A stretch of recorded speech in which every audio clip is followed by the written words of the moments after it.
Assalamualaikum warahmatullahi wabarakatuh. Jumpa lagi bersama saya Sukmawati, calon guru penggerak Angkatan 11 Kabupaten Sopeng. Pada video kali ini, saya akan menyampaikan aksi nyata modul 1.4 tentang budaya positif. Yang melatar belakangi aksi nyata ini, sekolah diibaratkan sebagai tanah tempat bercocok tanam, sehingga guru perlu mengusahakan agar sekolah menjadi sebuah lingkungan yang menyenangkan, aman, nyaman untuk bertumbuh, serta dapat menjaga dan melindungi setiap murid dari hal yang mengganggu perkembangan potensi siswa. Salah satu tanggung jawab seorang guru adalah bagaimana menciptakan lingkungan positif yang saling mendukung dan kolaboratif sehingga tercipta suatu kebiasaan baik. Dari kebiasaan baik tumbuh menjadi karakter baik, tumbuh menjadi warga sekolah, dan pada akhirnya akan membentuk sebuah budaya positif. Tujuan dari aksi nyata ini yang pertama adalah menciptakan murid yang mempunyai kesadaran dari dalam diri untuk memiliki disiplin positif. Yang kedua, menumbuhkan budaya positif di sekolah dengan meyakini nilai-nilai kebajikan universal melalui keyakinan kelas. Adapun yang menjadi tolak ukur dari aksi nyata ini, yang pertama adalah terbentuknya keyakinan kelas melalui kegiatan kesepakatan kelas antara murid dan guru. Yang kedua, murid menerapkan dan menjalankan keyakinan kelas yang telah disepakati bersama. Aksi nyata ini tentunya membutuhkan dukungan. Dukungan yang dibutuhkan yang pertama adalah dukungan dari atasan, rekan sejawat, dan murid agar tindakan aksi nyata berjalan sesuai rencana. Yang kedua, sarana dan prasarana untuk menumbuhkan budaya positif di kelas maupun sekolah pada saat diseminasi modul budaya positif. Yang ketiga, peran orang tua dalam mengontrol budaya positif di rumah. Selanjutnya, lini masa tindakan. Yang pertama, membuat rancangan aksi nyata rencana kegiatan. Yang kedua, menghadap ke kepala sekolah untuk menyampaikan pentingnya penanaman budaya positif dan keyakinan kelas di sekolah, serta meminta izin untuk mendiseminasikan kepada rekan guru. Yang ketiga, berkolaborasi dengan siswa untuk membuat keyakinan kelas. Yang keempat, melakukan diseminasi kepada rekan guru tentang budaya positif. Yang kelima, memantau, merefleksi, dan mengevaluasi penerapan keyakinan kelas yang telah dibuat. Nah, selanjutnya, berikut ini adalah diseminasi yang saya lakukan tentang budaya positif di SMP Negeri 3 Lili Raja, Kabupaten Sopeng.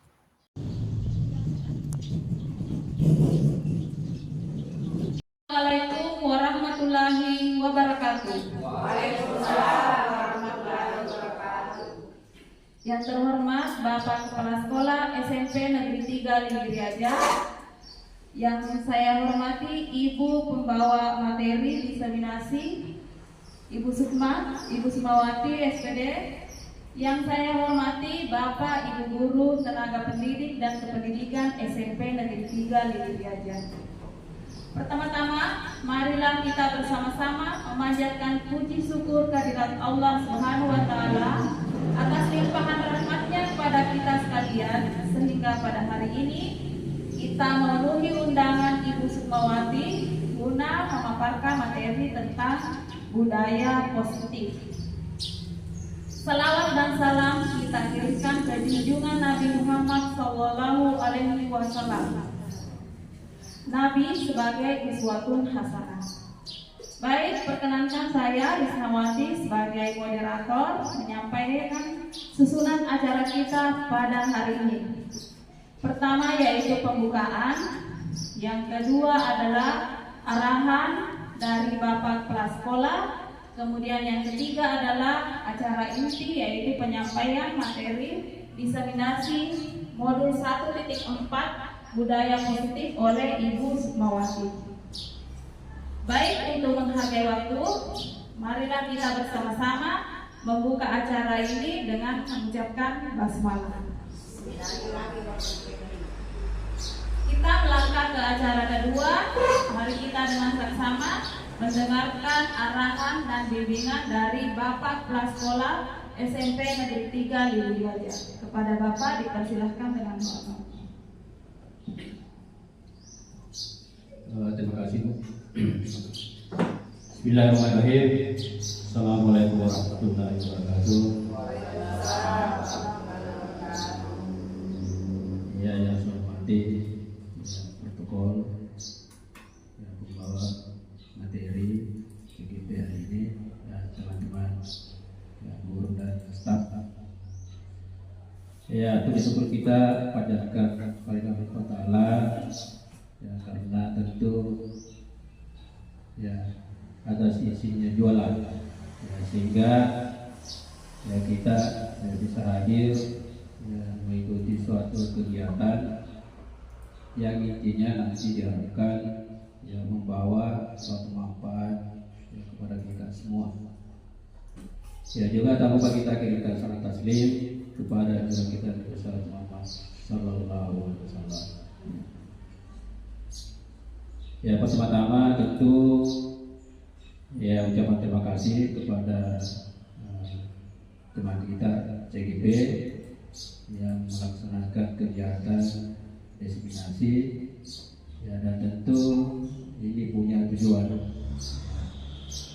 Salah satu tujuannya ya ilmu yang didapatkan di ya, calon penggerak itu juga berimbas ya, terhadap kita semua.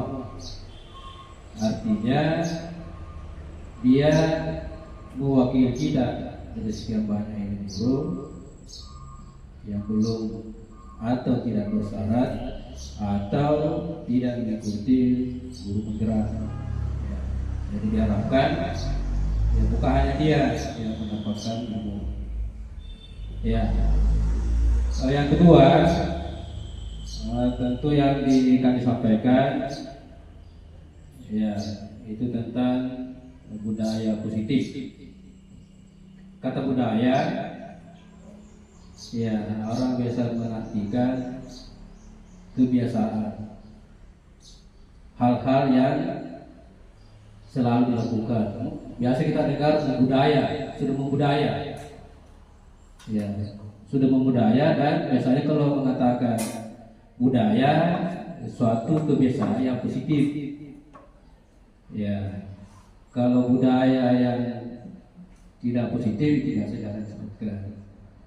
Oh ya, sudah budaya ya, masyarakat di sana seperti itu ya. Di sini budaya positif. Kata positif ya, kata positif ya tentu kita memahami bahwa kata positif di sini tentu hal-hal yang bersifat memberikan manfaat ya, hal-hal yang baik ya.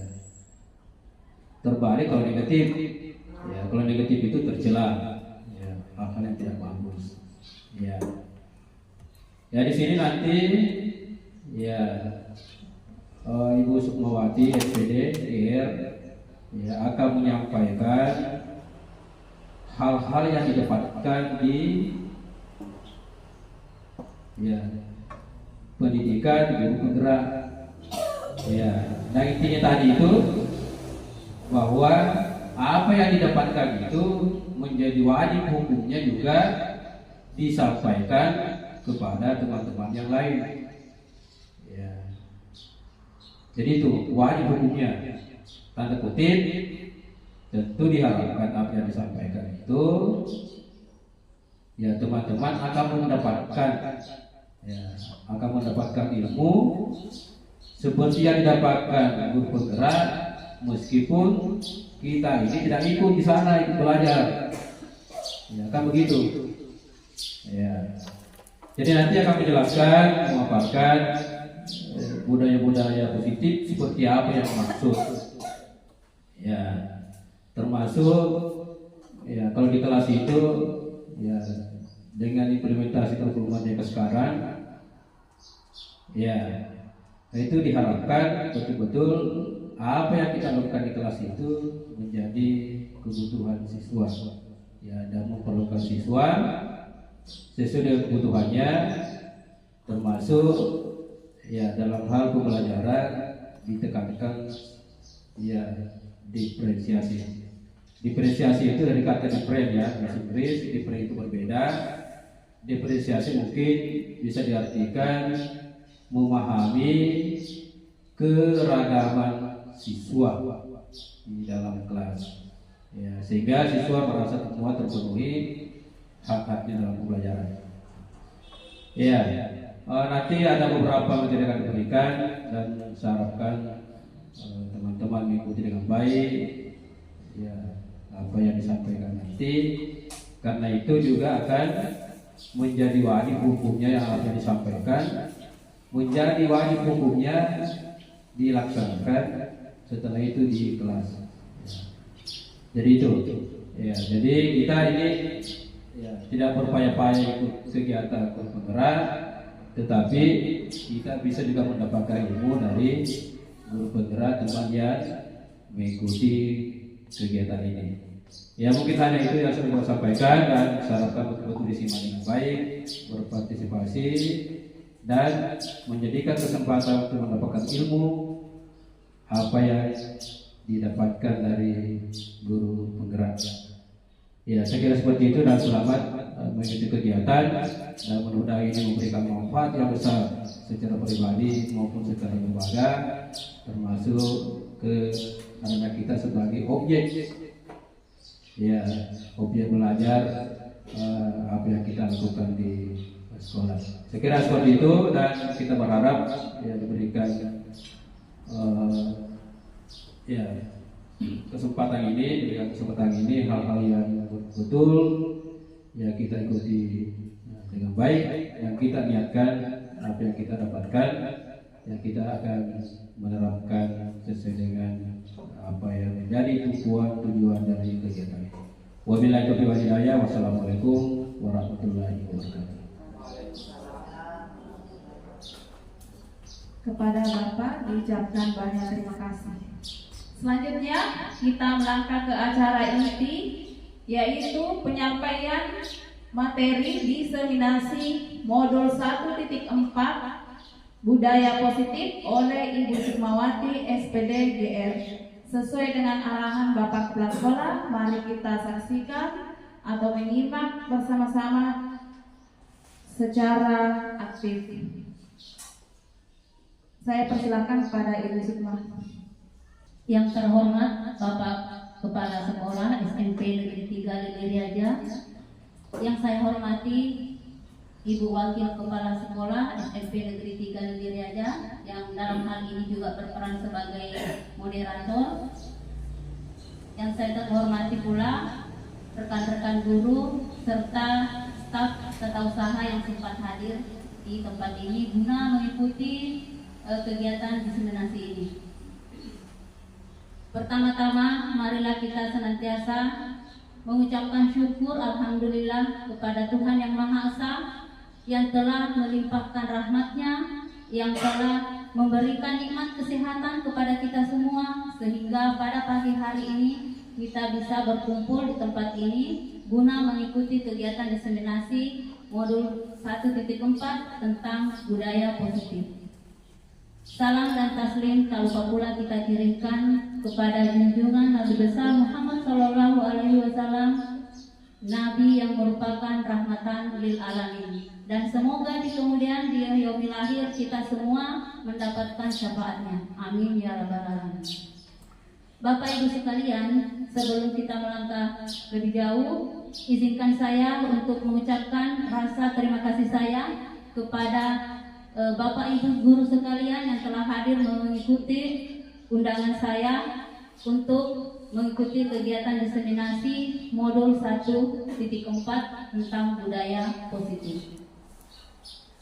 Bapak Ibu sekalian, saya berdiri di hadapan Bapak Ibu sekalian bukan berarti saya lebih hebat dari Bapak Ibu sekalian, tetapi ini adalah merupakan salah satu tugas saya di pendidikan program guru penggerak, merupakan salah satu tugas saya yang harus saya jalankan. Selanjutnya, mari Bapak Ibu sekalian kita berdiri sejenak, saling berhadapan, Instruksinya, yuk kita senyum selama 30 detik. Senyum. Tatap matanya yang ada di depannya, Bapak Ibu sekalian. Sudah tersenyum, bahkan sudah ketawa saya lihat. Tidak tersenyum lagi, tetapi sudah ketawa. Terima kasih. Silakan duduk kembali Bapak Ibu. Selanjutnya adalah menyebarkan pemahaman dan pengalaman penerapan budaya positif. Ya, di sini terlihat ada gambar, ada foto kegiatan seorang guru. Di sini yang terlihat di foto itu kegiatan apa kira-kira Bapak Ibu? Mau pulang mengakhiri kegiatan pembelajaran. Iya, mengakhiri kegiatan pembelajaran dengan cara berjabat tangan saling terhadap guru. Jadi itu adalah merupakan salah satu contoh sikap atau sifat kebajikan, ya, disiplin positif. Nah, seorang guru yang baik harus memiliki kemampuan dalam mewujudkan budaya positif tersebut dapat dijalankan dengan menerapkan konsep-konsep inti seperti yang pertama adalah perubahan paradigma. Kemudian yang kedua adalah disiplin positif. Yang ketiga adalah motivasi perilaku manusia. Kemudian yang keempat adalah kebutuhan dasar manusia. Yang kelima posisi kontrol restitusi. Yang keenam adalah keyakinan kelas. Kemudian yang terakhir adalah segitiga restitusi. Jadi ini 7 poin-poin nanti yang akan kita bahas secara bersama-sama. Perubahan paradigma belajar. Nah, di sini ada beberapa kalimat. Yang pertama adalah Anda adalah A. Tugas Anda adalah mengepalkan salah satu tangan Anda. Coba bayangkan bahwa Anda menyimpan sesuatu yang sangat berharga di dalam kepalan tangan Anda. Anda perlu menjaga benda tersebut sekuat tenaga karena begitu pentingnya untuk kehidupan Anda. Kemudian yang berperan nanti sebagai B itu tugasnya adalah mencoba dengan segala cara untuk membuka kepalan tangan Anda. Teman Anda boleh dengan membujuk, bahkan menghardik, mengintimidasi, memarahi, menggoda, menggelitik, bahkan menawari Anda uang agar Anda bersedia membuka kepalan tangan Anda. Jadi tugasnya di sini adalah seperti tadi, saling berhadapan. Satu orang berperan sebagai A, satu orang berperan sebagai B. Tugasnya A adalah mengepalkan tangannya, berusaha untuk tidak membuka kepalan tangannya. Kenapa? Karena si A ini menyimpan sesuatu benda yang sangat berharga untuk dirinya sendiri. Kemudian tugasnya si B adalah berusaha untuk menggoda. Bagaimanapun caranya dia berusaha untuk menggoda agar si A tadi mau membuka kepalan tangannya. Jadi seperti itu. Paham Bapak Ibu? Oke. Bisa kita lakukan? Silakan. 1, 2, 3. Silakan.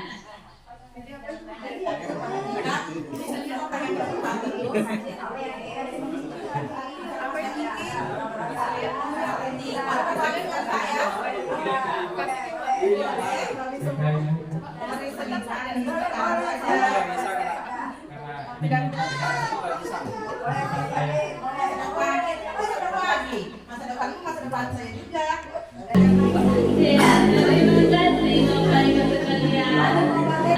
Di sini perubahan paradigma belajar cobalah buka. Jadi seperti tadi yang pertama, apakah Anda atau B membuka kepala tangan Anda? Mengapa? Apa alasan Anda membuka kepala tangan Anda? Jika seandainya ada yang tadi berhasil membuka kepala tangan temannya yang berperan sebagai B, itu apa alasannya kira-kira? Kemudian yang kedua, apakah Anda atau B menutup kepala tangan Anda? Mengapa? Apa alasan Anda tetap menutup kepala tangan Anda?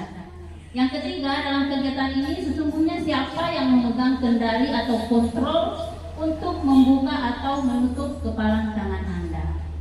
Jadi apa yang telah dipraktekkan tadi di sini ini sangat erat kaitannya dengan kontrol terhadap anak-anak kita. Jadi pada dasarnya kita tidak dapat memaksakan murid untuk berbuat sesuatu jika murid tersebut memilih untuk tidak melakukannya. Seperti yang telah diperagakan tadi, yang berperan sebagai A itu dengan sukunya dia tidak mau membuka kepalan tangannya, sementara si B berusaha sekuat tenaga untuk membuka kepalan tangan si A. Begitupun dengan murid-murid kita tidak bisa mengontrol kalau memang dia tidak bersedia untuk dikontrol. Perubahan paradigma belajar dalam stimulus respon seolah-olah orang lain dapat kita kontrol, dapat kita kendalikan, sehingga kita dapat merubah seseorang menjadi apa yang kita inginkan. Ini sangat erat hubungannya dengan siswa kita, anak-anak kita. Seperti yang telah diperagakan tadi Bapak Ibu yang berperan sebagai A. Si A ini anggaplah dia adalah siswa kita. Si Becky ini adalah guru, ya. Kemudian tetapi pada teori kontrol sangat bertolak belakang. Sesuatu yang kita kontrol sebetulnya tidak dapat kita kendalikan, karena yang dapat mengendalikan adalah dirinya sendiri, bukan orang lain. Jelas ya Bapak Ibu? Ya, seperti halnya di anak-anak kita tidak bisa mengontrol, karena yang bisa mengontrol adalah dirinya sendiri. Mari kita lihat di perubahan paradigma belajar. Di sini ada stimulus respon, realitas kebutuhan kita sama. Sementara di teori kontrol kebutuhan kita berbeda. Jadi stimulus respon ini realitasnya adalah kebutuhan masing-masing orang, memandang bahwa kebutuhan masing-masing orang itu sama. Sementara di teori kontrol itu memandang bahwa realitas kebutuhan kita berbeda. Jadi masing-masing orang punya kebutuhan yang berbeda-beda. Itu di teori kontrol. Kalau di teori respon itu memandang bahwa kebutuhan kita sama. Mari kita lihat yang kedua, semua orang melihat hal yang sama. Kemudian di teori kontrolnya setiap orang memiliki gambaran yang berbeda. Itu di teori kontrolnya. Kemudian kita mencoba mengubah orang agar berpandangan sama dengan kita. Di teori kontrolnya kita berusaha memahami pandangan orang tentang dunia. Jadi yang kalau di stimulus responnya itu intinya selalu kita menganggap adalah apa yang ada di pandangan kita itu sama dengan pandangan orang. Ternyata di teori kontrol itu berbeda.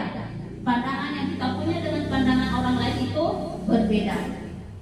Kemudian perilaku buruk dilihat sebagai sesuatu kesalahan. Kalau di teori kontrol semua perilaku memiliki tujuan. Jadi semua apa yang kita lakukan itu semua memiliki tujuannya. Ada tujuan tertentu yang akan kita lakukan, tentu kita punya tujuan tertentu. Kemudian orang lain bisa mengontrol saya, itu di stimulus responnya. Kemudian di teori kontrolnya hanya Anda yang bisa mengontrol diri Anda. Seperti tadi yang kita peragakan, kita berusaha sekuat tenaga untuk mempertahankan genggaman tangan kita. Bagaimanapun caranya orang lain menggoda kita supaya kita mau membuka kepalan tangan kita, tetapi kita tetap mempertahankannya. Ya, jadi yang bisa mengontrol diri kita adalah diri sendiri, bukan orang lain. Kemudian selanjutnya di stimulus respon saya bisa mengontrol orang lain. Kemudian di teori kontrol Anda tidak bisa mengontrol orang lain. Jadi seperti tadi, bagaimanapun kita berusaha untuk menggodanya supaya dibuka kepalan tangannya, tapi tidak bisa. Kemudian selanjutnya pemaksaan ada pada saat bujukan gagal. Di teori kontrolnya kolaborasi dan sensor menciptakan pilihan baru. Kemudian yang terakhir model berpikir menang kalah. Kemudian di teori kontrol model berpikir menang. Sekarang kita pindah ke disiplin positif. Bapak Ibu sekalian mendengar kata disiplin positif, apa kira-kira yang terbersit di benak Bapak Ibu sekalian tentang disiplin positif? Ada di sekolah tepat waktu. Iya, jawaban yang luar biasa. Ada lagi Bapak Ibu? Mari kita lihat disiplin positif yang dikemukakan oleh Ki Hajar Dewantara maupun Dian Moser dimaknai sebagai bentuk kontrol diri agar dapat mencapai suatu tujuan mulia yang mengacu pada nilai kebajikan yang universal. Nilai-nilai kebajikan yang dimaksud di sini, ada yang bisa memberikan tanggapan? Nilai-nilai kebajikan seperti apa?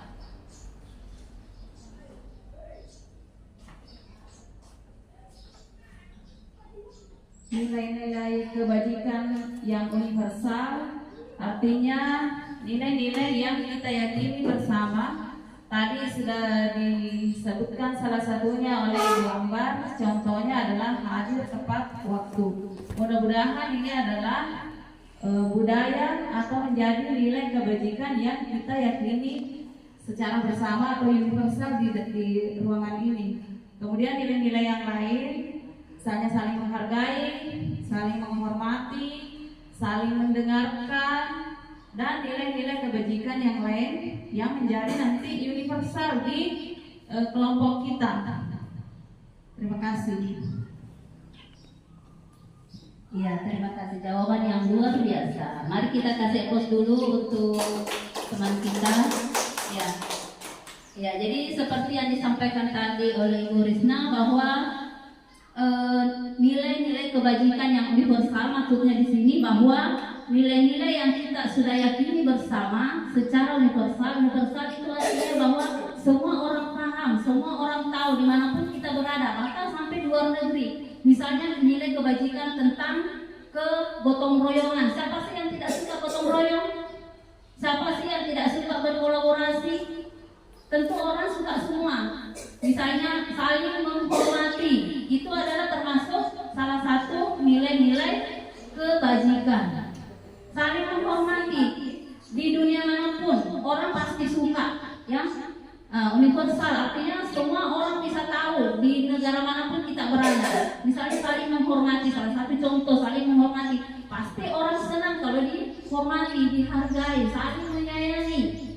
Nah, itu yang dimaksud dengan nilai-nilai yang universal. Semua orang tahu, semua orang bisa paham, semua orang bisa terima. Nah, saat ini nilai-nilai kebajikan yang ingin dicapai oleh setiap anak Indonesia yang kita kenal dengan profil pelajar Pancasila, pelajar yang beriman dan bertakwa kepada Tuhan Yang Maha Esa dan berakhlak mulia, berkebinekaan global, bergotong royong, mandiri, bernalar kritis, dan kreatif. Nah, ini sudah termasuk semua di dalamnya adalah seperti yang disebut tadi adalah nilai-nilai kebajikan. Hal-hal yang mengandung nilai kebajikan seperti misalnya bergotong royong, mandiri, bernalar kritis, dan kreatif. Itu semua sudah termasuk di dalam nilai-nilai kebajikan dan sudah tertuang di profil pelajar Pancasila. Nah, di sini ada foto siswa kita. Disiplin positif merupakan suatu cara penerapan disiplin yang mengajarkan anak bertanggung jawab dan menumbuhkan kesadaran diri berdasarkan nilai-nilai kebajikan. Mereka sudah mempunyai kesadaran dirinya sehingga dia melakukan sesuatu berdasarkan apa yang ada pada dalam dirinya. Dia sudah mulai bertanggung jawab apa yang akan mereka lakukan berdasarkan nilai-nilai kebajikan. Kalau kita lihat foto ini, kegiatan apa kira-kira yang mereka lakukan? Ya? Iya. Nah, mereka sedang berliterasi, membaca, berliterasi itu dimanapun tempatnya. Boleh di dalam kelas, bahkan di luar kelas. Dimanapun mereka merasa nyaman untuk melakukan literasi.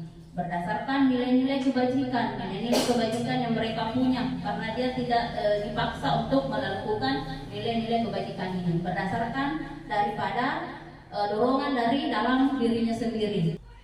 Selanjutnya yang kedua, ini masih hubungannya tadi. Ini ada foto siswa kita tentang disiplin positif, lebih ke arah disiplin diri yang dapat mengontrol diri dalam melakukan segala tindakan.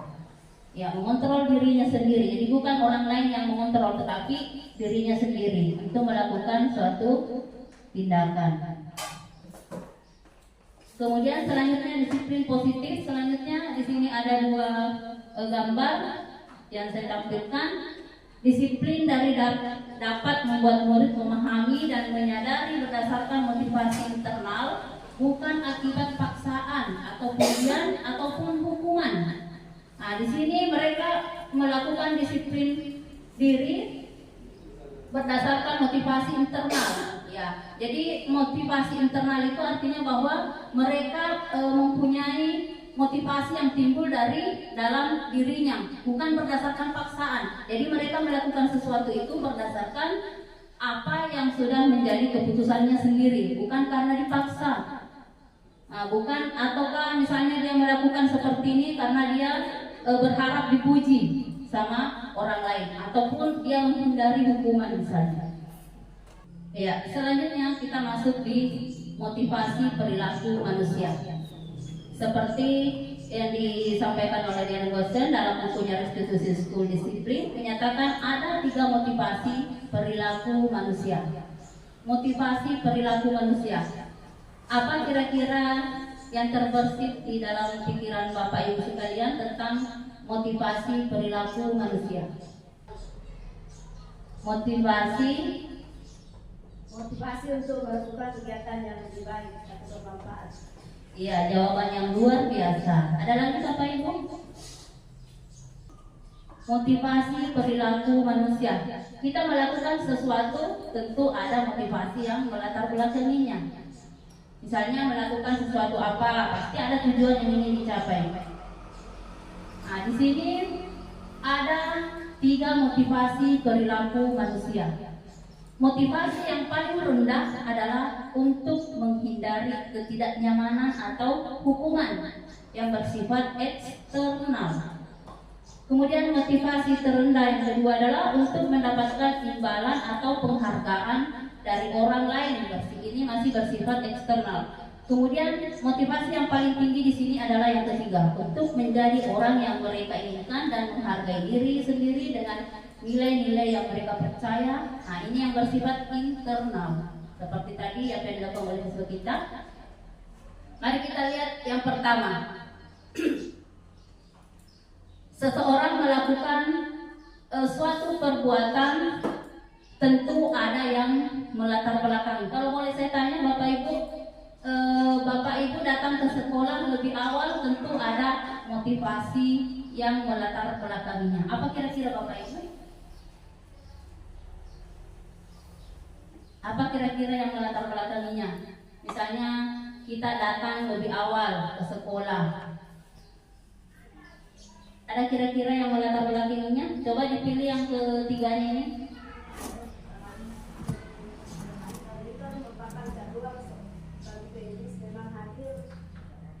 Jadwalnya itu 7.30 itu sudah maksimal.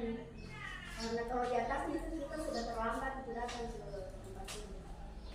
Kalau itu menjadi hak itu. Ya, terima kasih, jawaban yang luar biasa. Nah, di sini yang ketiga motivasi perilaku manusia, yang pertama itu adalah motivasi yang sangat rendah. Ya, orang melakukan sesuatu, misalnya siswa kita datang ke sekolah lebih awal karena dia menghindari ketidaknyamanan atau hukuman. Kalau misalnya dia terlambat, dia datang itu karena penyebabnya itu karena dia menghindari hukuman. Itu motivasi yang paling rendah. Kemudian yang kedua, untuk mendapatkan imbalan atau penghargaan dari orang lain. Misalnya siswa kita terlambat karena dia mengharapkan imbalan, mengharapkan hadiah dari gurunya, misalnya seperti itu. Kemudian motivasi yang ketiga yang paling tinggi adalah ini yang ketiga. Misalnya siswa kita itu datang tepat waktu karena memang dia menjadi orang yang mereka inginkan dan menghargai diri sendiri dengan nilai-nilai yang mereka percaya.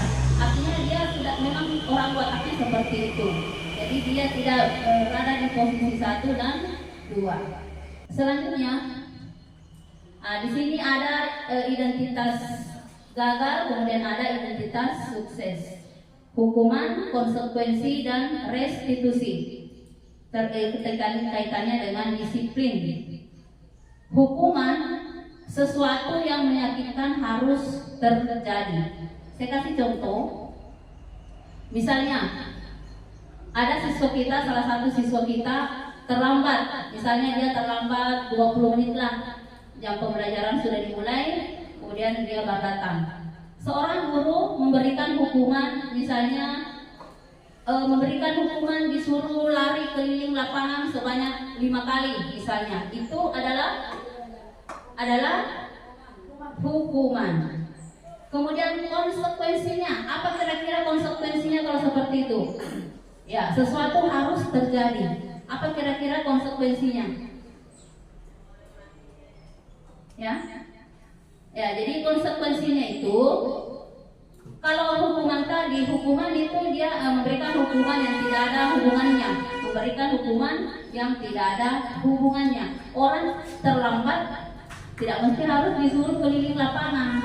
Nah, jadi konsekuensinya sesuatu harus terjadi. Misalnya siswa kita terlambat 20 menit. Orang sudah belajar di dalam kelas selama 20 menit. Apa konsekuensi yang harus diberikan kepada anak ini? Tentu yang ada hubungannya dengan keterlambatannya. Tentu dikasih waktu untuk menulis keterlambatannya, menulis materi selama 20 menit keterlambatannya. Kemudian direstitusi. Bagaimana caranya untuk merestitusi ini? Restitusi merupakan pilihan. Jadi kalau restitusi itu mereka sendiri yang membuat keputusannya, dibantu dengan guru, dikasih bagaimana caranya supaya dia tidak terlambat lagi. Kemudian hukuman tidak nyaman untuk murid atau anak untuk jangka waktu yang panjang.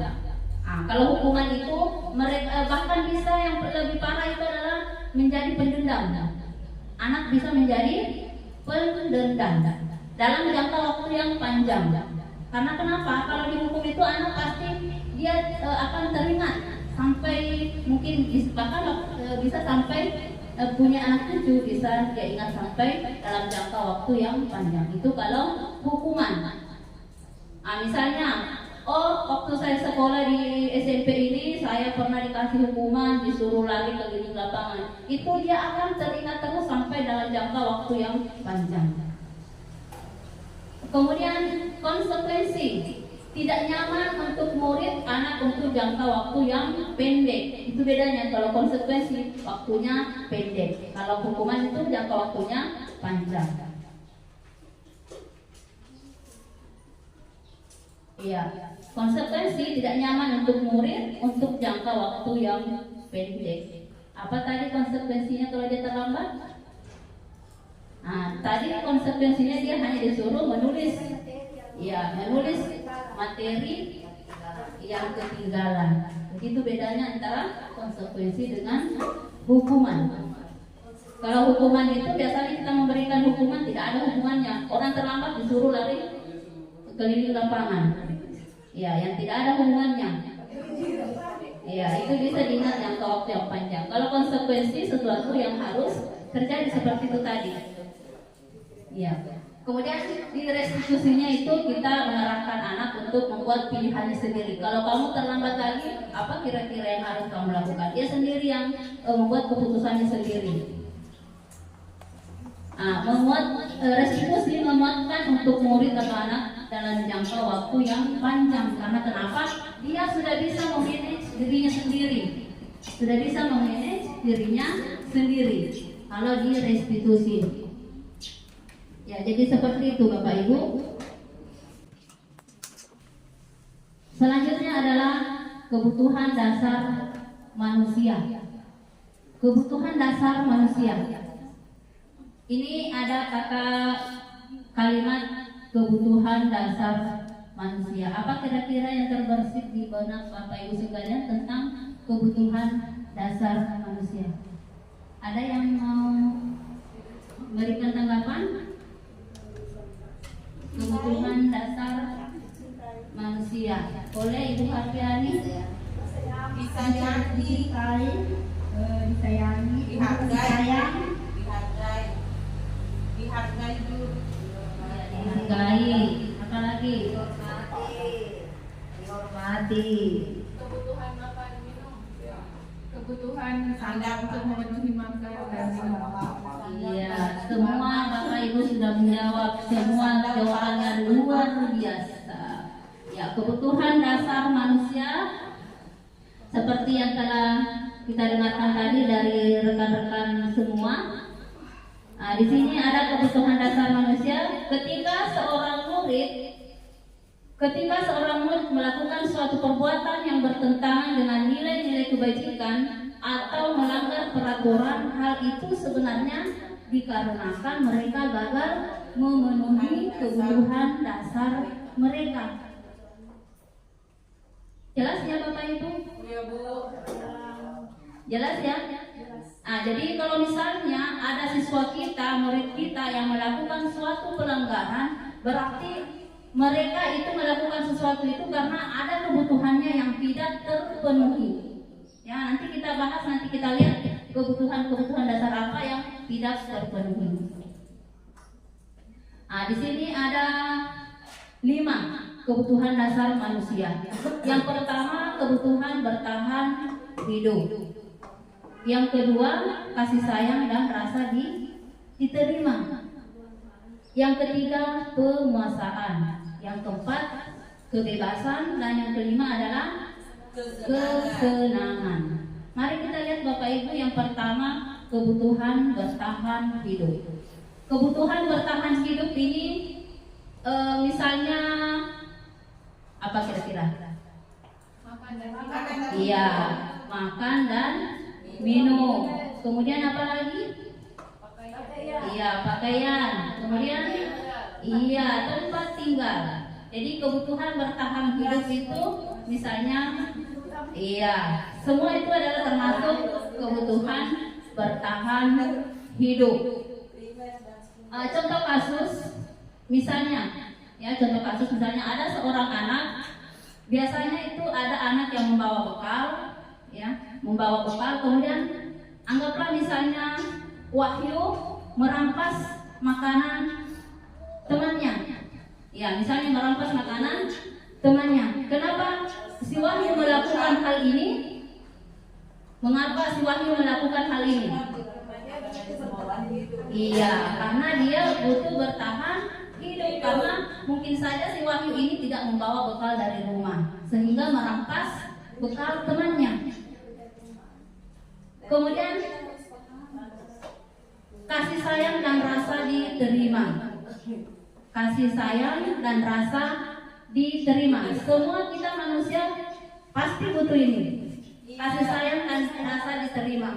Baik itu berada di lingkungan sekolah, di rumah dan lain sebagainya. Dimanapun kita berada, pasti kita merasa ingin disayangi dan rasa ingin diterima. Coba bagaimana kira-kira perasaan Bapak Ibu sekalian kalau misalnya berada di suatu tempat, Anda tidak mendapatkan, Anda tidak terpenuhi yang kedua ini.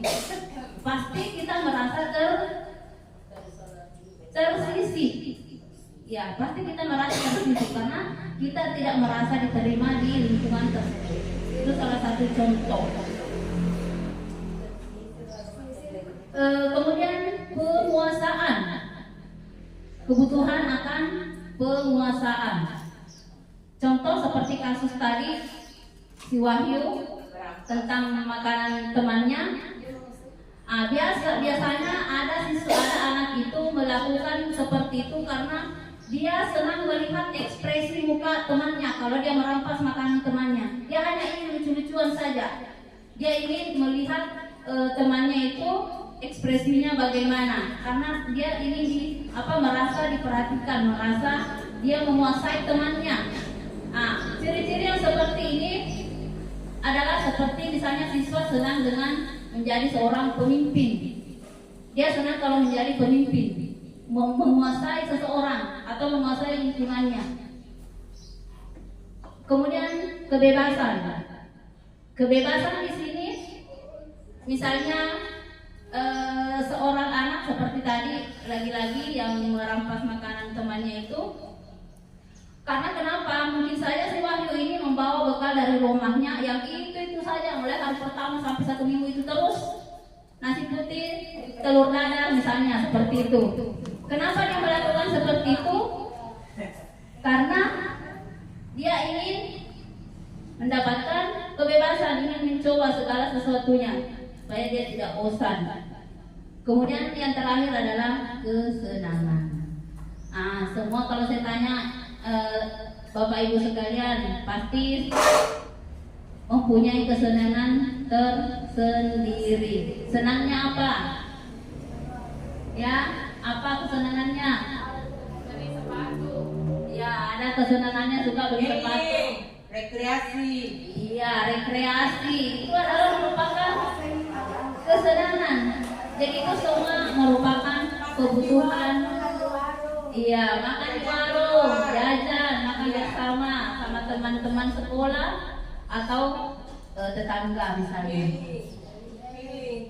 Ya, jadi ini ada 5 kebutuhan dasar manusia, dan ini semua harus kita pahami Bapak Ibu sekalian untuk menghadapi anak-anak kita. Karena kenapa?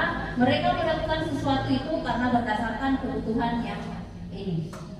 Ada kebutuhan barangkali yang tidak terpenuhi sehingga mereka melakukan seperti itu. Selanjutnya kita akan ice breaking. Ya, ice breakingnya black and white, green, hitam, hijau, hitam, hijau. Sekarang silakan berdiri lagi seperti tadi. Kita berdiri, satu berperan sebagai hitam, yang satu berperan sebagai hijau. Saya kasih instruksi, dengarkan baik-baik. Jadi dengarkan dulu, yang hitam menggenggam tangannya, kemudian berusaha menghindar dari yang hijau. Yang hijau berusaha untuk menangkap. Jelas ya? Boleh kita mulai? Tidak boleh berjauhan. Ya, di situ saja. Ya, kita mulai ya. 1, 2, 3.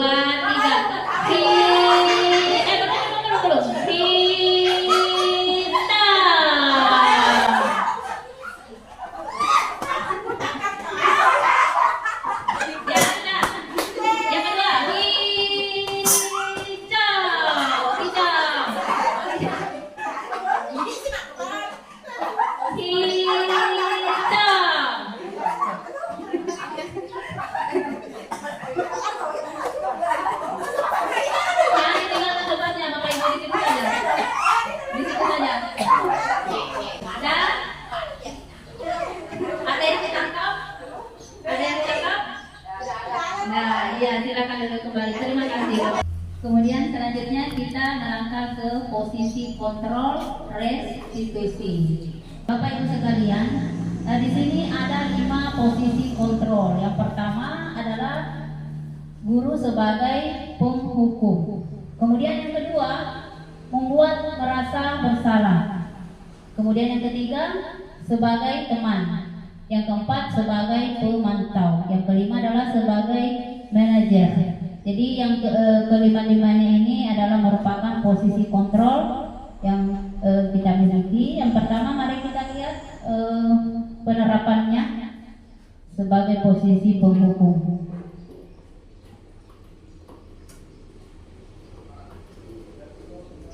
Rizka, kamu. Selamat pagi, Bu. Selalu terlambat. Kamu deh pasti terlambat. Maaf, Bu. Saya Apa? Coba alasan kamu apa lagi? Kapan sih kamu tidak tahu? Terlambat malah sekali ya kamu jadikan. saya Dasar pemalas, tak apa-apa sih kamu. Sudah berapa kali terlambat? Sana kamu keliling lapangan basket 2 kali. kenapa saya harus keliling lapangan basket, Bu? Kenapa? Kamu melawan ibu? Berani-beraninya jawab sudah terlambat, masih berani jawab pula. Sekarang keliling lapangan 5 kali sekalian, dan kapok. Sebab pergi sana ke lapangan basket.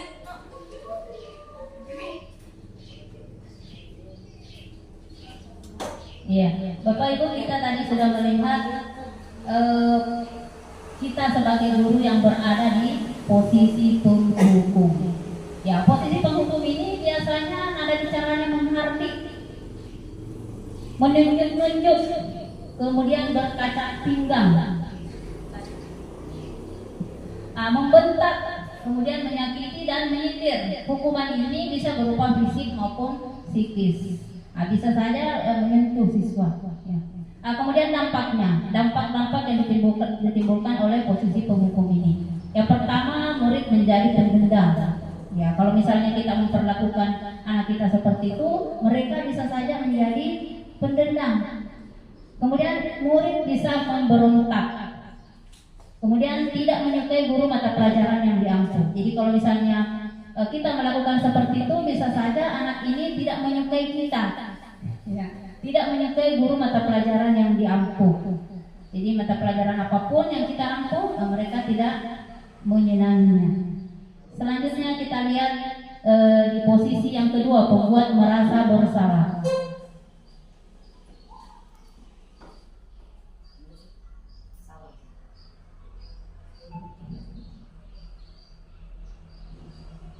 Rizka, selamat pagi Bu.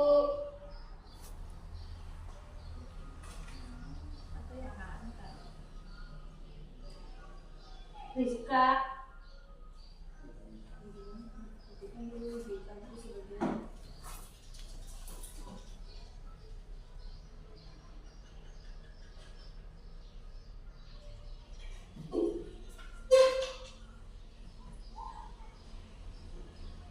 Rizka, selamat pagi Bu.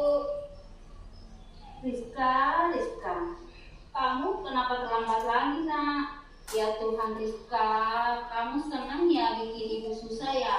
Kalau kamu terlambat lagi, nanti ibu yang dituduh bapak kepala sekolah nak. Disangka ibu tidak bisa membina kamu. Duh, gimana nih? Maaf Bu. Duh, Rizka, kamu suka ya kalau ibu dituduh bapak kepala sekolah? Terus sekarang ibu harus tulis apa di absen?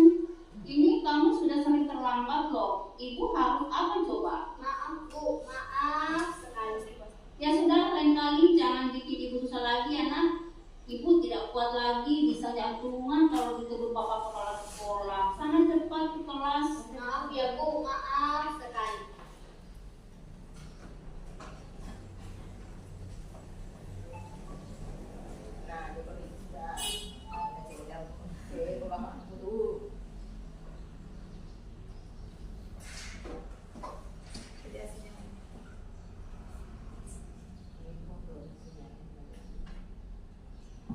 Ya, yang kedua, posisi kontrol yang kedua adalah pembuat merasa bersalah. Nah, di sini tadi kita bisa melihat nada suara cenderung lembut, tenang, namun kata-katanya menyalahkan murid. Jadi seringkali kita melakukan seperti ini, kita menyalahkan muridnya. Mengapa dia melakukan seperti itu? Kemudian guru akan menyalahkan hal-hal yang merasa kesalahan ada pada murid. Misalnya karena dia melakukan kesalahan misalnya terlambat, kita menyalahkan dia karena gara-gara dia kita dimarahi oleh kepala sekolah, seperti itu misalnya. Kemudian dampaknya apa yang akan terjadi, dampak terhadap siswa itu membuat murid merasa bersalah. Di sini adalah identitas gagal, karena pasti mereka akan terbawa-bawa, oh gara-gara saya sehingga ibu guru saya dimarahi oleh bapak kepala sekolah. Kemudian merendah diri dan menarik diri dari lingkungannya. Dia bisa merasa minder karena mereka merasa bahwa gara-gara saya ibu guru saya dimarahi oleh kepala sekolah, karena sehingga dia menarik diri. Artinya dia tidak bergabung dengan teman-temannya di kelompoknya atau di lingkungannya. Next, selanjutnya kita lihat posisi sebagai teman.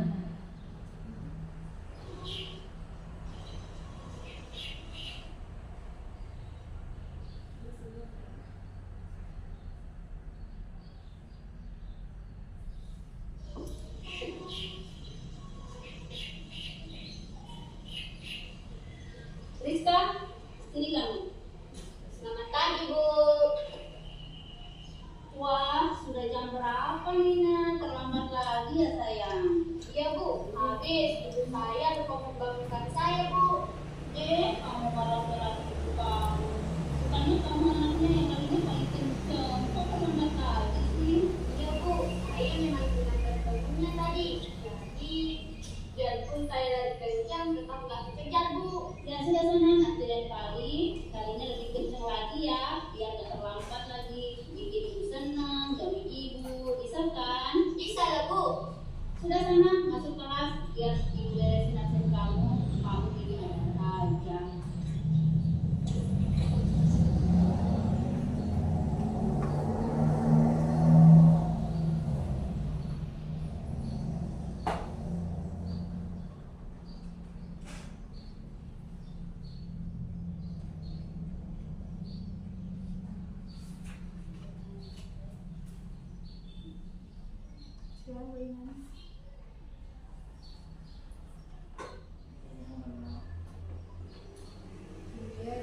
Ya, jadi di sini di bagian yang ketiga adalah posisi sebagai teman. Nah, di sini suara guru akan ramah, cenderung bersenda gurau untuk menghangatkan suasana. Jadi perlakuan guru terhadap siswa itu berbeda tadi dengan yang posisinya sebagai penghukum. Kemudian dampak yang akan diperoleh oleh siswa dengan adanya posisi sebagai teman, guru memperlakukan posisinya sebagai teman. Yang pertama adalah mereka akan tergantung pada satu orang. Jadi misalnya kita memperlakukan murid tersebut, itu dia akan selalu merasa tergantung. Tidak apa-apa saya terlambatkan, ada ibu ini yang memperlakukan saya seperti itu.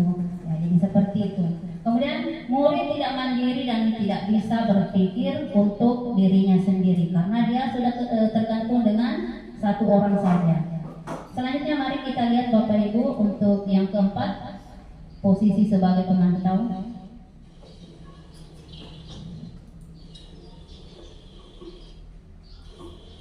Rizka, sini kakak Rizka.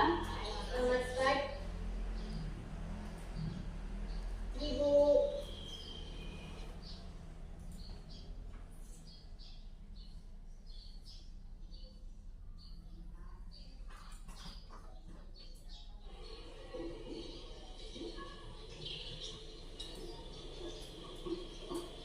Rizka, sini kamu Rizka.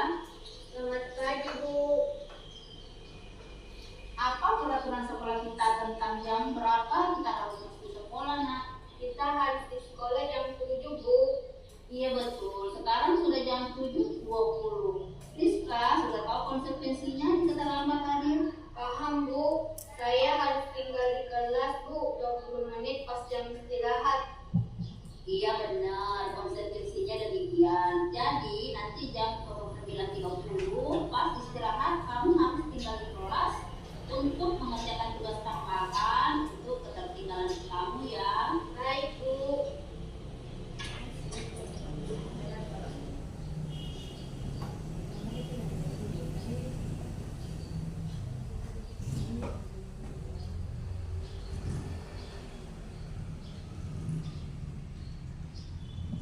Ya, yang keempat adalah sebagai pemantau. Posisi guru sebagai pemantau. Tadi kita sudah melihat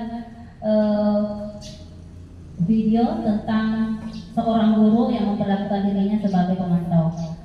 Seorang pemantau akan bersuara datar, tidak emosional, tidak bersenda gurau, ataupun menggunakan suara tinggi.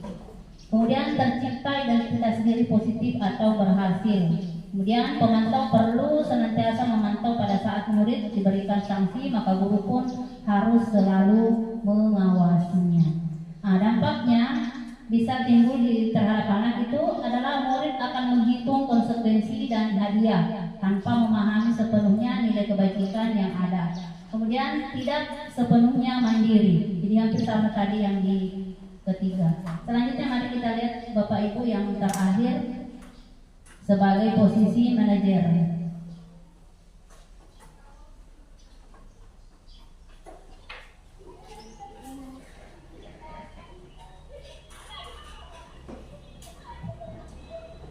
Rizka, sini kami. Selamat pagi, Bu. Selamat pagi Rizka. Maaf, Bu, saya terlambat. Iya, sekolah masuknya jam 7. Sekarang jam 7.20. Jadi sekarang bagaimana ini Rizka? Maaf, Bu, saya semalam. Baiklah, menurut kamu keyakinan sekolah yang mana yang perlu kamu tingkatkan? Menghargai diri sendiri dan orang lain mungkin ya.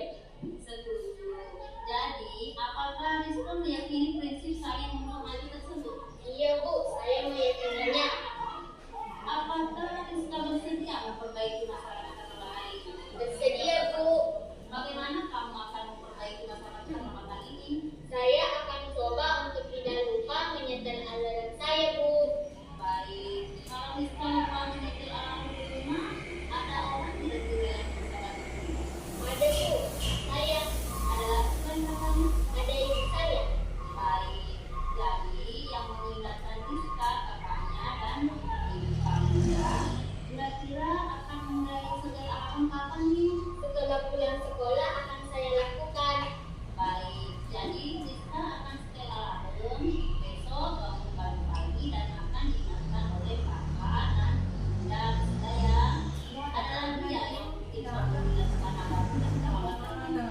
aja Bu. Baik, terima kasih kerjasamanya. Sekarang kamu kembali ke kelas untuk belajar. Baik Bu, terima kasih.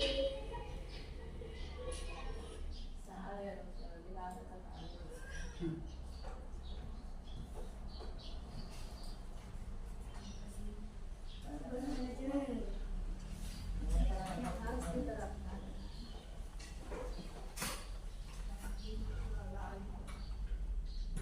Ya, yang terakhir adalah posisi guru sebagai manajer. Di sini suara manajer netral, tidak emosional, tidak terlalu ramah dan tidak bernada tinggi. Kemudian tercipta identitas positif atau berhasil. Guru akan dengan tulus mengajarkan pertanyaan-pertanyaan bermakna agar membuka pikiran murid. Jadi seperti tadi ditanyakan keyakinan apa yang telah mereka langgar. Kemudian guru membimbing murid untuk memecahkan masalahnya secara mandiri. Jadi tadi di video gurunya meminta apa kira-kira langkah yang harus dilakukan oleh si siswa yang terlambat ini. Nah tadi dia mengajukan bahwa saya akan menyetel alarm saya Bu supaya saya tidak terlambat. Jadi dia sendiri yang menemukan solusinya. Kemudian dampaknya terhadap murid menjadi mandiri. Artinya dia bisa menyelesaikan sendiri masalahnya. Kemudian percaya diri dan dapat memecahkan masalahnya sehingga membuat murid dapat belajar dari kesalahannya dan mencari solusi untuk menyelesaikannya. Masih semangat Bapak Ibu? Siap Bu, masih semangat. Semangat ya. Nah, sekarang kita di posisi kontrol. Di antara kelima posisi kontrol tersebut, sebaiknya seorang guru menggunakan posisi kontrol sebagai manajer. Jadi yang kelima tadi, kita sebagai seorang guru sebaiknya menggunakan posisi kontrol yang kelima, yaitu posisi kontrol sebagai manajer. Nah, selanjutnya kita masuk di keyakinan kelas. Keyakinan kelas. Di sini guru berperan dalam mewujudkan terbentuknya keyakinan sekolah atau kelas dengan adanya kesepakatan antara guru dan murid. Jadi kita membuat keyakinan kelas itu harus berdasarkan daripada kesepakatan antara guru dan muridnya, antara guru dan siswa. Kemudian selanjutnya keyakinan kelas atau berupa pernyataan universal yang mudah diingat dan dipahami dan harus diterapkan di lingkungan sekolah. Jadi pada saat kita membuat keyakinan kelas itu kita menggunakan pernyataan yang universal seperti yang saya sampaikan tadi di awal. Seperti apa misalnya yang termasuk pernyataan yang universal, yang mudah ditahu, yang mudah dipahami oleh semua orang, yang bisa diterima oleh semua orang. Kemudian selanjutnya di sini ada dua contoh keyakinan kelas. Ini dua contoh keyakinan kelas yang sudah jadi. Jadi prosesnya langkah kerja membuat keyakinan kelas yang pertama adalah kita menyampaikan dulu tentang keyakinan kelas seperti apa. Kemudian selanjutnya kita meminta anak-anak peserta didik untuk membuat kalimat-kalimat atau membuat pernyataan-pernyataan kelas seperti apa yang merupakan kelas impian mereka. Karena pasti setiap anak itu mempunyai impian atau harapan-harapan tentang kelasnya. Dia mau membuat kelasnya seperti apa supaya kondisi kelas bisa berjalan dengan baik, proses pembelajaran bisa berjalan dengan kondusif. Kemudian selanjutnya, kalau misalnya anak-anak sudah kita membagikan sticky note, kita memberikan sticky note, membagikan sticky note kepada anak-anak kita, kemudian kita minta untuk mereka menuliskan kalimat-kalimat apapun bentuknya itu dari pernyataan-pernyataan yang mereka buat sendiri. Kemudian setelah itu kita minta anak-anak untuk maju ke depan untuk menempelkan di selembar kertas yang sudah kita persiapkan. Selanjutnya, karena biasanya itu ada anak menggunakan kalimat-kalimat yang negatif. Contoh misalnya, biasanya itu ada anak-anak misalnya dilarang membuang sampah. Kata dilarang membuang sampah ini adalah merupakan kalimat negatif. negatif. Selanjutnya ini kalimat negatif kita ubah menjadi kalimat positif. Jadi dari kata jangan membuang sampah kita ubah menjadi buanglah sampah pada tempatnya. Jadi seperti itu Bapak Ibu. Kemudian selanjutnya biasa juga ada anak yang menulis misalnya dilarang berkelahi. Jadi semua apa yang dituliskan anak-anak kita tampung semua. Nanti proses selanjutnya adalah mengubah kalimat negatif menjadi kalimat positif. Seperti tadi yang kedua misalnya dilarang berkelahi. Dilarang berkelahi ini kita ubah menjadi kalimat positif menjadi apa kira-kira Bapak Ibu? Saling menghargai sesama teman. Apa Bapak Ibu? Saling menghargai antar teman. Iya, jawaban yang luar biasa. Saling menghargai sesama teman. Jadi seperti itu Bapak Ibu. Selanjutnya setelah kita mengubah kalimat negatif menjadi kalimat positif, selanjutnya adalah kesepakatan. Kita meminta semua anak-anak, misalnya kita sudah rangkum beberapa kalimat, ingat bahwa kalimat-kalimat ini tidak perlu terlalu banyak, tidak perlu terlalu panjang lebar. Yang jelas apapun, misalnya hanya 5 saja yang diyakini di dalam kelasnya. Misalnya tentang kebersihan, tentang kasih sayang, nilai-nilai kebajikan seperti apa yang akan kita dapatkan dari keyakinan kelas tersebut. Misalnya nilai kebajikan tentang kasih sayang, tentang gotong royong, tentang kemandirian misalnya. Di situ kalau misalnya sudah terbentuk seperti itu, yang paling mudah dipahami dan yang paling mudah untuk dilakukan. Ya, jadi seperti itu Bapak Ibu. Yang terakhir, kalau kita sudah lemparkan ke peserta didik kita semua, tentu yang paling terakhir adalah menandatangani kesepakatan kelas. Kita membuat tanda tangan, artinya kenapa? Karena setiap yang telah kita buat di sini adalah ada konsekuensinya. Misalnya terlambat tadi, tidak tertib.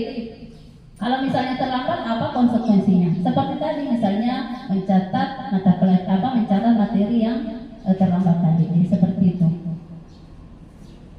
Selanjutnya segitiga restitusi. Silakan.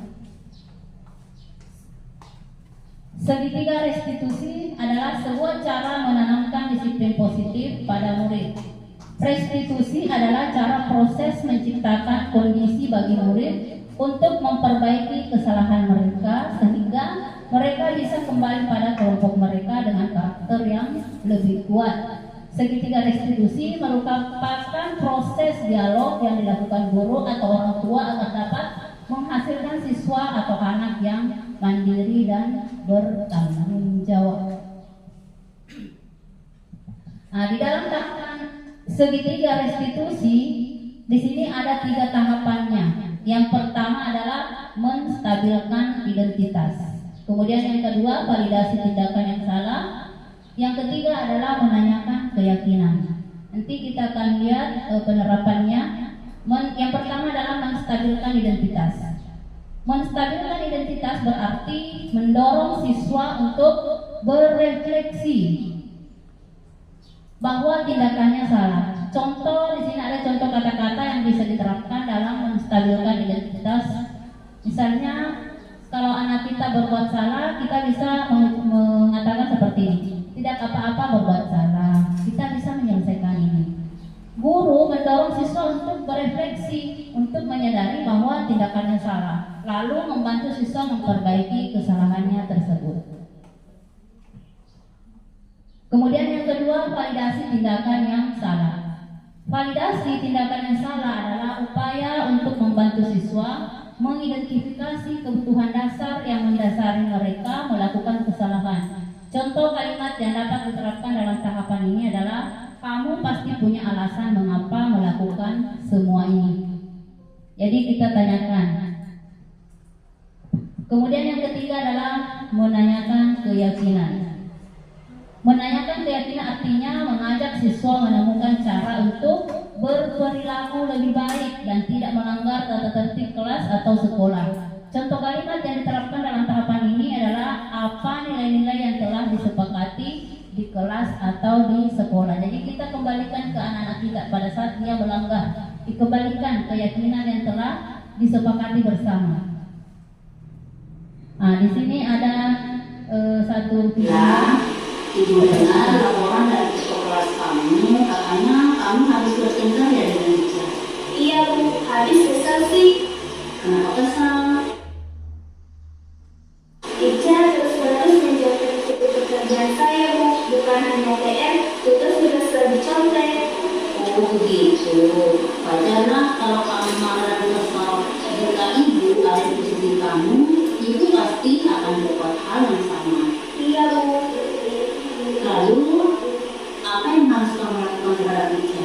Saya marah-marah Bu, saya bertemu Ica dan tanpa sadar saya mendukungnya Bu. Oh begitu. Pasti kamu berbuat begitu ada alasannya ya? Iya Bu, masa saya biasa aja. Saya sudah susah payah mengerjakan soal, tapi Ica mencontek, tidak mau berusaha sendiri.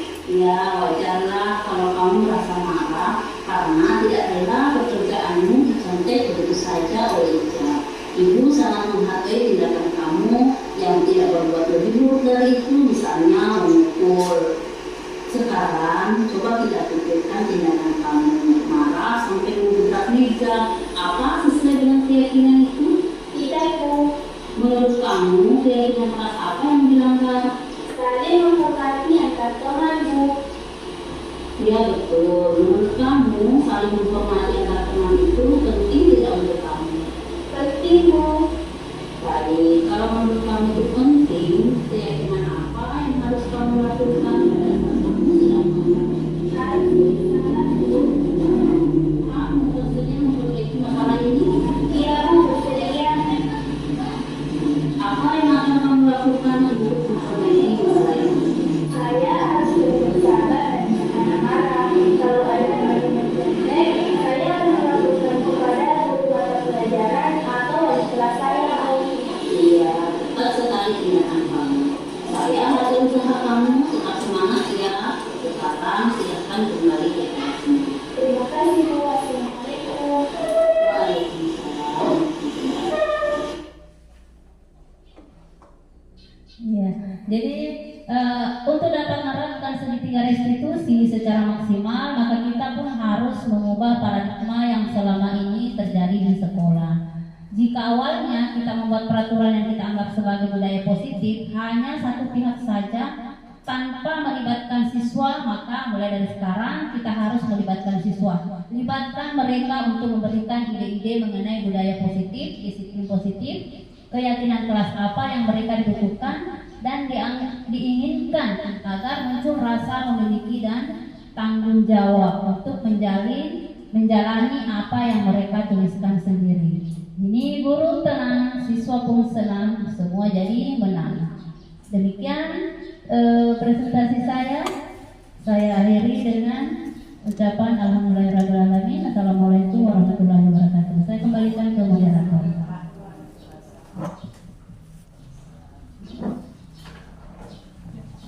Mari kita berikan aplaus untuk Ibu Sukmawati. Saya mewakili teman-teman Ibu Sukma mengucapkan terima kasih atas pemaparan materi tentang budaya positif. Selanjutnya saya buka sesi pertanyaan. Ada yang ingin mengajukan pertanyaan?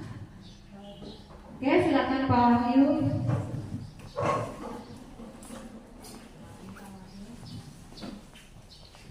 Terima kasih atas kesempatan yang diberikan kepada saya.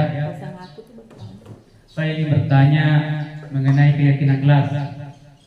Apakah bisa menerapkan keyakinan kelas terhadap siswa meskipun bukan wali kelas? Terima kasih, Bu.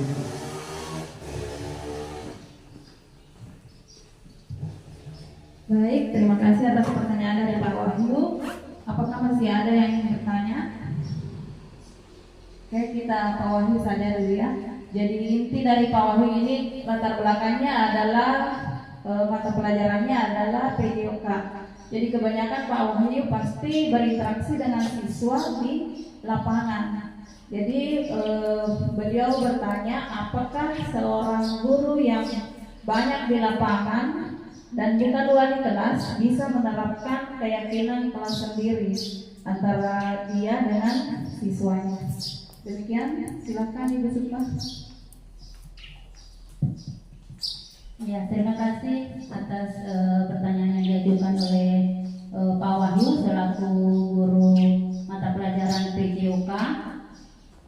Ya, sesuai apa yang telah saya sampaikan tadi bahwa sebenarnya kita sebagai guru mata pelajaran tertentu, meskipun bukan wali kelas, itu bisa saja kita terapkan tentang keyakinan kelas yang telah mereka sepakati bersama di kelasnya.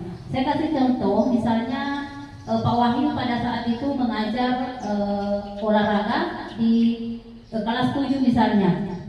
Anggaplah kelas 7 ini sudah memiliki keyakinan kelas. Nah, kemudian salah satu di antara sekian siswa, ada di antara salah satunya atau bahkan 2 orang misalnya ada yang tidak memakai baju olahraga. Nah, itu kan sudah melanggar keyakinan kelas mereka, artinya tertib, berdisiplin tentang berpakaian. Nah, ini yang dipertanyakan tadi adalah bagaimana caranya dia untuk menerapkan keyakinan kelas. Jadi bisa saja Pak Wahyu mengembalikan kepada siswa tersebut yang terlambat bahwa kalian kan sudah punya keyakinan kelas tersendiri di kelasnya. Jadi kalau misalnya kalian melanggar, tidak memakai pakaian olahraga, itu bisa dikembalikan konsekuensinya seperti apa. Nah, di sini bisa saja kita terserah guru mata pelajarannya apa kira-kira konsekuensi. Jadi dikembalikan ke keyakinan kelas yang telah mereka buat di kelasnya. Jadi tidak mesti harus mata pelajaran PJK misalnya atau mata pelajaran agama misalnya juga membuat keyakinan kelas, karena pasti setiap kelas itu sudah membuat keyakinan kelasnya masing-masing bersama dengan wali kelasnya. Jadi kita dikembalikan seperti itu Pak Wali. Terima kasih. Terima kasih atas jawaban dari Bu Sukma. Jadi kesimpulannya bahwa bisa saja membuat keyakinan kelas dan itu sesuai dengan keyakinan kelas yang sudah dibuat di dalam kelas masing-masing. Tambahan, bisa juga setiap guru yang masuk di dalam suatu kelas itu menanyakan keyakinan kelasnya, menanyakan kembali sebelum memulai pelajaran. Apakah disepakati ini selama saya mengajar atau ada yang ingin ditambahkan lagi sesuai dengan mata pelajaran kita. Ya, jadi sebelum kita belajar, kita tanyakan dulu ke siswa apakah keyakinan kelasnya ini diyakini pada saat saya mengajar, dan apakah ini ada tambahan untuk mata pelajaran saya. Ya, seperti itu. Baik, masih ada? Sudah cukup ya? Terima kasih. Jadi saya rasa pemaparan materi Ibu Sukma hari ini, alhamdulillah kita sudah banyak menyerap sekali. Kita sudah sangat mengerti 5 posisi kontrol yang harus kita pahami bersama, dan kesimpulannya adalah seorang pendidik harusnya berada di posisi manajer. Nah, di posisi manajer ini kita akan melakukan langkah-langkah yaitu segitiga restitusi, sehingga antara guru dan siswa merasa menang dan menang. Oke, baik, terima kasih. Hari ini kita berterima kasih kembali kepada Ibu Sukma. Aplaus lagi untuk Ibu Sukma. Terima kasih. Ya, terima kasih atas ilmunya. Mudah-mudahan kita semua diberikan kesehatan, umur yang panjang, dan kesabaran, keikhlasan untuk tetap mendidik anak didik kita sehingga menjadi pelajar atau memiliki profil pelajar Pancasila. Demikian, assalamualaikum warahmatullahi wabarakatuh. Waalaikumsalam warahmatullahi wabarakatuh. Assalamualaikum warahmatullahi wabarakatuh. Waalaikumsalam warahmatullahi wabarakatuh. Bagaimana kabarnya? Baik. Sehat semua? Sehat, Bu. Alhamdulillah. Anak-anak, hari ini kita akan membuat keyakinan kelas. di dalam kelasnya, di dalam ruangan ini sudah ada tata tertibnya yang telah dipasang di kelasnya. Namun pada hari ini kita akan membuat keyakinan kelas. Keyakinan kelas itu adalah merupakan kesepakatan kita bersama, ya, kesepakatan antara kalian dengan guru. Gunanya adalah supaya pembelajaran kita bisa berjalan dengan tertib. Jadi sebentar saya akan membagikan sticky note untuk kalian isi, tulis tentang kelas impian kalian. Seperti apa bentuknya kelas yang kalian impikan. Paham? Ya, ini Ibu akan membagikan sticky note. Silahkan diisi sesuai dengan kelas impian kalian.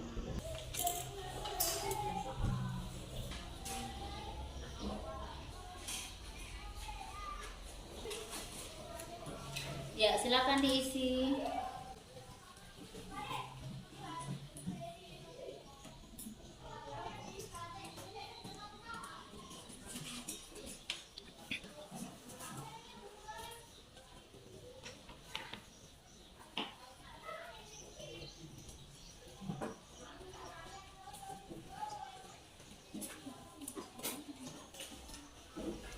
Ada yang sudah selesai? Ada. Yang sudah selesai silakan maju ke depan untuk ditempel.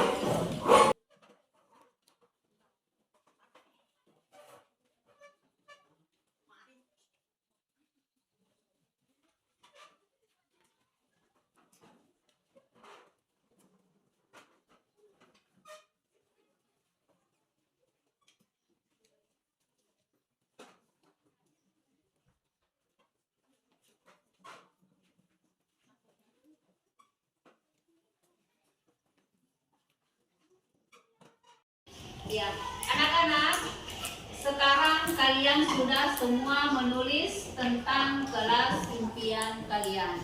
Mari kita lihat. Nah, di sini ada kalimat tentang, di sini ada yang menulis tidak boleh berkelahi di dalam kelas. Apalagi? Ya, ke sekolah tepat waktu. Tidak pilih-pilih teman.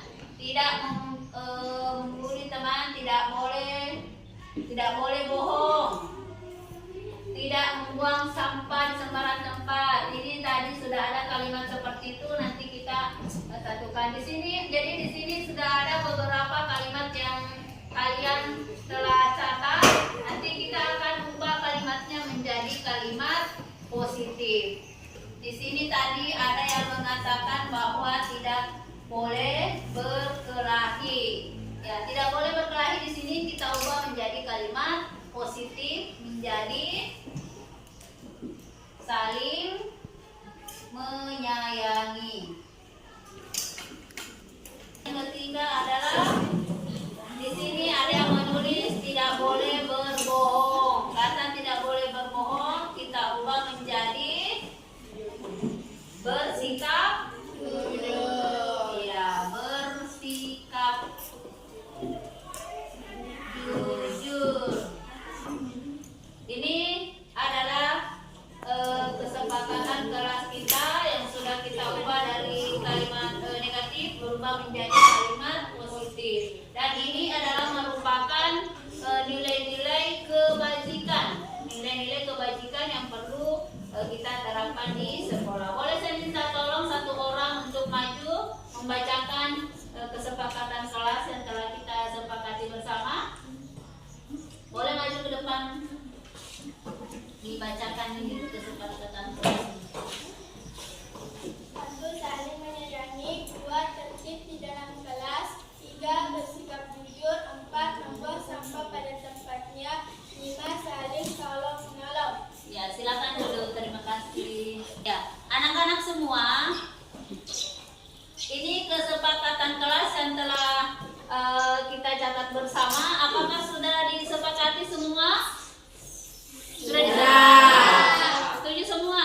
Ya. Untuk kesepakatan kelas kita, rangkaian terakhir adalah menandatangani kesepakatan kelas yang telah kita buat. Saya panggil Indra. Indra Rizaldi maju ke depan.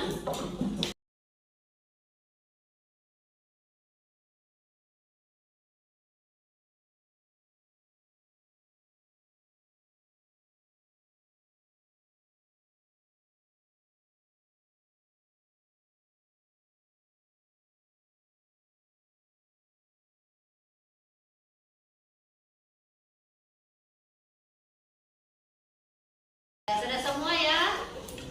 Ya, jadi ini kita semua sudah menandatangani kesepakatan kelas yang kita yakini bersama.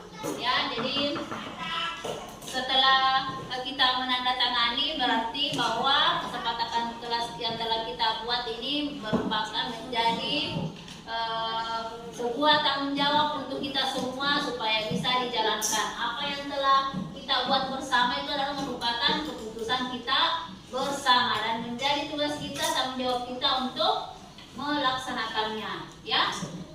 Nah, jadi kalau misalnya ini ada hal-hal tertentu yang dihilangkan, berarti kita harus kembali ke kesepakatan kelas kita. Misalnya ada yang tidak tepat masuk di kelas, sanksi apa?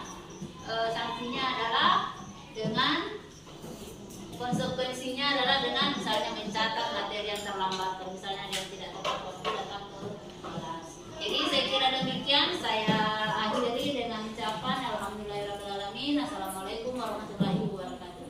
Waalaikumsalam warahmatullahi wabarakatuh.